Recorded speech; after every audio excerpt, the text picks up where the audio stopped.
بسم اللہ الرحمن الرحیم السلام علیکم تے پاکستانی چاہتے نے کہ ساڈا انڈیا دے نال معاملات پر امن طریقے دے نال ختم ہو جان،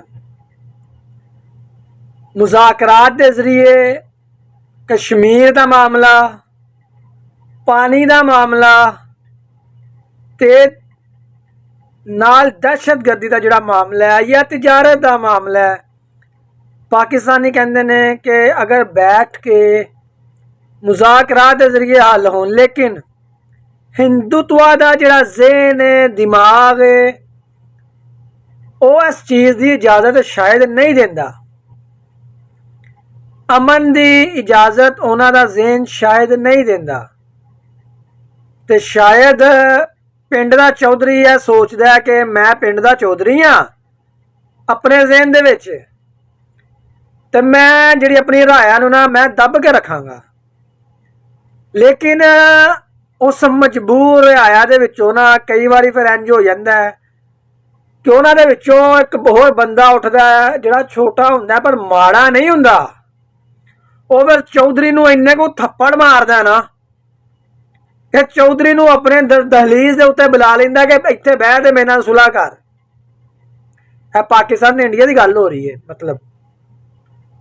تے آؤ ہامن میر دی زبانی سننے آ کہ ہامن میر اس بارے دے وچ کی کہندے نے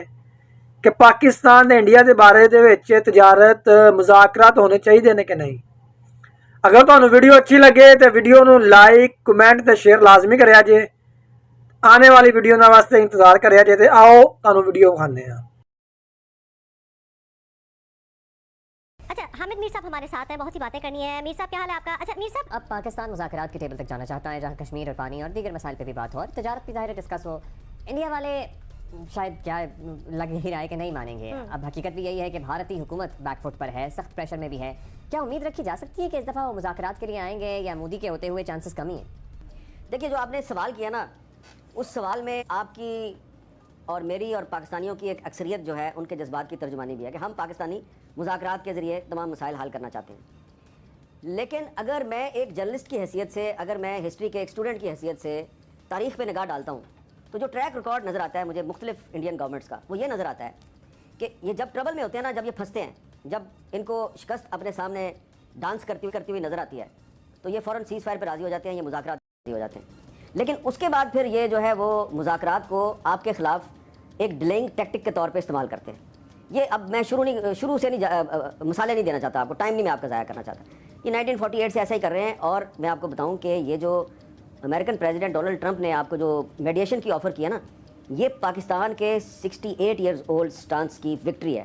1957 میں فرسٹ ٹائم پاکستان کے پرائم منسٹر حسین شہید سہروردی صاحب امریکہ گئے، امریکن پریزیڈنٹ آئزن ہاور سے میٹنگ کی اور ان کو کنونس کیا کہ آپ کشمیر پر پاکستان اور انڈیا کے درمیان میڈیشن کروائیں، یا پھر آپ یونائٹڈ نیشنز میں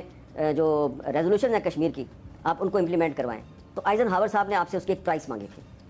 because there is no free lunch in America. Eisenhower صاحب نے کہا کہ آپ کے پشاور کے قریب ایک ایئر بیس ہے، اس کو کہتے ہیں بڑا بیر ایئر بیس، وہ ایئر بیس ہمیں چاہیے کیونکہ ہم نے سوویت یونین کی جاسوسی کرنی ہے۔ تو سہروردی صاحب نے ان کو کہا کہ ٹھیک ہے، اگر آپ کشمیر کا مسئلہ حل کرنے کے لیے پاکستان کی مدد کریں گے ہم آپ کو ایئر بیس دے دیتے ہیں، اور سہروردی صاحب نے وہ ایئر بیس دے دیا امریکہ کو۔ لیکن اس کے بعد کیا ہوا کہ پھر امریکہ نے ایئر بیس لے کے سوویت یونین کی جاسوسی تو شروع کر دی، لیکن کشمیر پر ہمارا زیادہ ساتھ نہیں دیا۔ 1962 میں جب چائنا کی اور انڈیا کی لڑائی ہوئی تو چائنا نے پاکستان سے کہا کہ بھائی وہ انڈیا کی ساری فوج جو ہے وہ کشمیر کے بارڈر سے ہٹ کے ہمارے بارڈر پہ آ گئی ہے، نو آپ کے لیے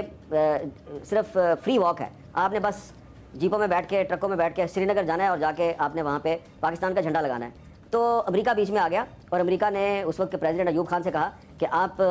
چائنا اور انڈیا کی لڑائی میں پارٹی نہ بنیں اور خاموش بیٹھیں، ہم مسئلہ کشمیر حل کروائیں گے۔ ایک دفعہ پھر امریکہ نے وعدہ کیا، لیکن